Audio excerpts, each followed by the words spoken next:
Os limites do capital de David Harvey. Capítulo 10, o capital financeiro e suas contradições. E capítulo 11, a teoria da renda. Bom dia, boa tarde, boa noite. Os limites do capital é um livro de David Harvey escrito há quase 45 anos e ainda bastante atual.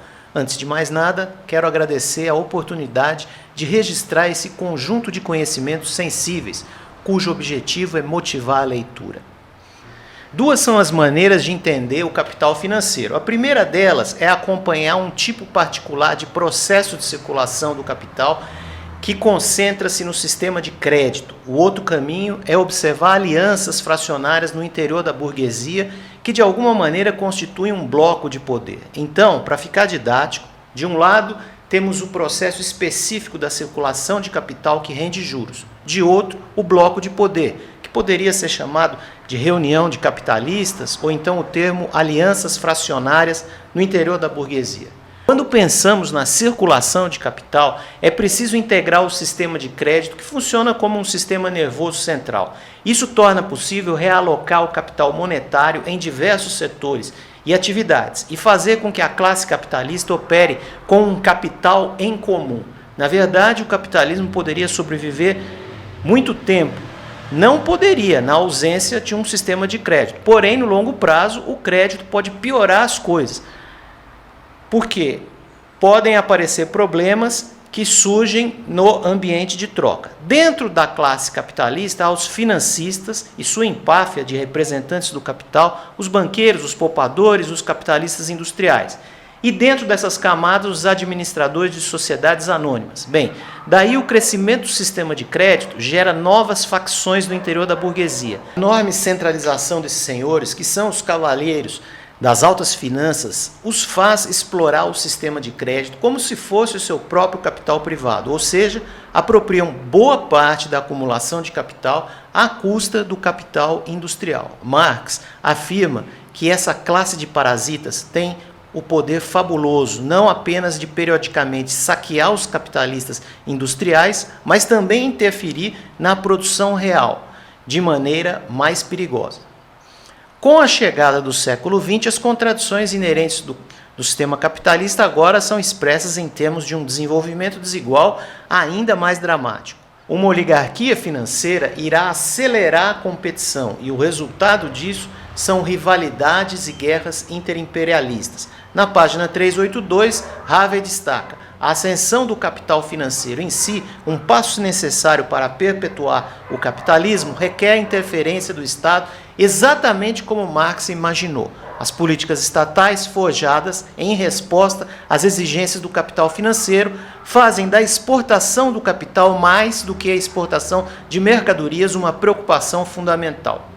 As relações entre estados, competição, proteção, dominação e dependência transformam as contradições internas do capitalismo em um desenvolvimento desigual e infestado de conflitos no cenário mundial.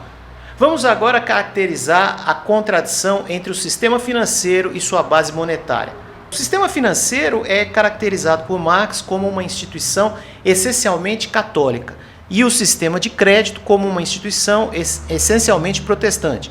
Porque esse último, impulsionado pela fé no valor do dinheiro como o espírito imanente das mercadorias, fé no modo de produção e na ordem predestinada, fé nos agentes individuais da produção como meras personificações do capital autoexpandido. Prossegue declarando que o sistema de crédito não se emancipa da base do sistema monetário mais do que o protestantismo se emancipou das bases do catolicismo. Embora o crédito frequentemente sobrepuja o dinheiro e usurpe o seu lugar, o Banco Central sempre continua sendo o eixo do sistema de crédito e a reserva de metal. Em outras palavras, o dinheiro, na forma de metal precioso, continua sendo a base da qual o sistema de crédito, por sua natureza, jamais pode se desligar. Na sequência, Harvey menciona a oferta de dinheiro que rende juros.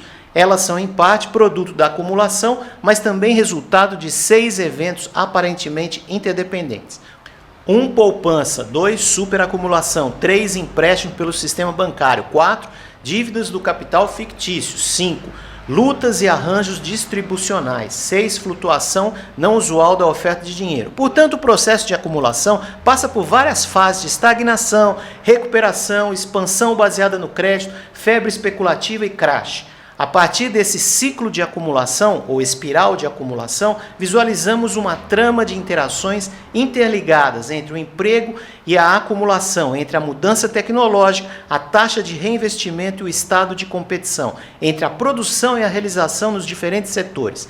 As guerras, revoluções, perdas de colheita, etc., se somam às inúmeras nuances dentro da estrutura das próprias contradições internas. O item 7 desse capítulo trata da inflação como uma forma de desvalorização. Aqui é interessante notar como esse mecanismo da inflação não resolve o problema da superacumulação. Na verdade, exacerba o problema, atenuando, adiando seus impactos. Por fim, percebe-se como Harvey está decidido a reunir duas concepções de capital financeiro. Relembrando, 1, capital financeiro como um processo e 2, capital financeiro como um bloco de poder. Para isso, ele lista 3 pontos. O capital financeiro e como uma classe de financistas e capitalistas monetários, o capital financeiro como a unidade do capital bancário e o capital financeiro e o Estado. Apresenta, diante disso, a seguinte conclusão na página 424. A capacidade para se transformar a partir de dentro torna o capitalismo um animal um tanto peculiar, como uma espécie de camaleão, eternamente em mutação de cores, como uma cobra, periodicamente trocando a sua pele. O estado de circulação do capital que rende juros lança luz sobre os meios materiais concretos em que essas transformações internas são lavradas. Capítulo 11, a teoria da renda. Esse capítulo também poderia ser chamado a propriedade da terra ou a especulação da terra. Harvey afirma que essa teoria perturbou profundamente Marx, pois ele queria entender a forma pura da terra, isenta de todas as irrelevâncias distorcidas e confusas. Bem, então eu busquei no livro de Lenin, Desenvolvimento do Capitalismo na Rússia, a citação marxiana, livro 3 do Capital, aspas, a renda bruta é a parte do valor e a parte do produto bruto mediado por essa parte do valor. A renda bruta é igual ao salário mais o lucro mais a renda fundiária. A renda líquida é a mais-valia. Tudo isso ainda nos mantém na confusão elevada, abstração, conceitos, renda, produção, mais-valia, circulação. Harvey propõe, então, dividir a exposição do capítulo em 6 itens. 1, valor de uso da terra. 2, a propriedade da terra. 3, as formas de renda. 4, o papel contraditório da renda. 5, as relações entre o proprietário da terra e o capitalista. 6, o mercado fundiário e o capital fictício. Os subitens que estão extraídos a partir desses 6 itens serão resumidos na seguinte sequência. 1, pensar o valor de uso da terra implica em estabelecer geograficamente localizações mais favorecidas e menos favorecidas. Na página 440, Harvey diz: os efeitos da localização e os diferenciais da produtividade natural se misturam de maneiras numerosas e confusas, o que às vezes reforça, às vezes opõe uns aos outros. A terra fértil, porém, má situada, pode ser abandonada por uma terra menos fértil, mas com uma localização mais favorável. 2. A propriedade da terra é difícil de ser situada historicamente, ou seja, localizar na história a lógica da forma capitalista. Então, numa espécie de fusão entre pré-capitalismo e capitalismo, a propriedade da terra ainda reina por um meio entre a aliança da oligarquia rural e a burguesia industrial. 3. A renda bruta total e líquida parcial implica em uma forma absoluta em 2 tipos de renda, RD1 e RD2. Por envolver a economia aplicada, vou abstrair essa passagem. A renda, diz Marx, não pode determinar o preço do produto diretamente, mas determina o método de produção, que é uma grande quantidade de capital seja concentrada em uma área pequena de terra ou uma pequena quantidade de capital disseminada sobre uma área grande de terra. Quer esse ou quer aquele tipo de produto seja produzido. 4. As contradições da renda da terra precisam ser desnudadas. Aqui Harvey lista a função dos 3 papéis contraditórios sugeridos por Marx. 1. Para a dominação total do capital sobre o trabalho, antes de tudo deve ser criada uma força de trabalho assalariada, um proletariado sem terra. 2. A preservação e melhoria da propriedade privada na terra desempenha uma função ideológica e legitimadora para todas as formas de propriedade privada. Podemos encarar a renda como um pagamento suplementar permitido aos proprietários de terra para preservar a santidade e a inviolabilidade da propriedade da terra. 3. O capital adapta o seu fluxo para a terra, enfrenta racionalizações positivas e negativas. A renda, diz Marx, na Miséria da Filosofia, em vez de ligar o homem à natureza, simplesmente vincula a exploração da terra à competição. 5. Há uma luta entre o capitalista e o proprietário da terra que se desenvolve no imbróglio jurídico do contrato que regula o uso da terra e na duração do arrendamento e compensação pelas melhorias. 6. Além dos itens anteriores, a terra pode ser trocada por um preço, como uma mercadoria. A renda da terra capitalizada como juros sobre algum capital imaginário constitui o valor da terra.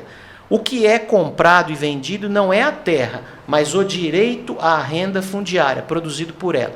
O dinheiro exposto é equivalente ao investimento que rende juros. O comprador adquire um direito sobre as receitas futuras antecipadas, um direito sobre os frutos do trabalho, o direito da terra se torna, em resumo, uma forma de capital fictício. Por fim, o mercado fundiário molda a alocação do capital à terra e, desse modo, molda a estrutura geográfica da produção e da troca e do consumo, a divisão técnica do trabalho no espaço, os espaços socioeconômicos da reprodução e assim por diante. Os preços da terra criam sinais aos quais os vários agentes econômicos podem responder.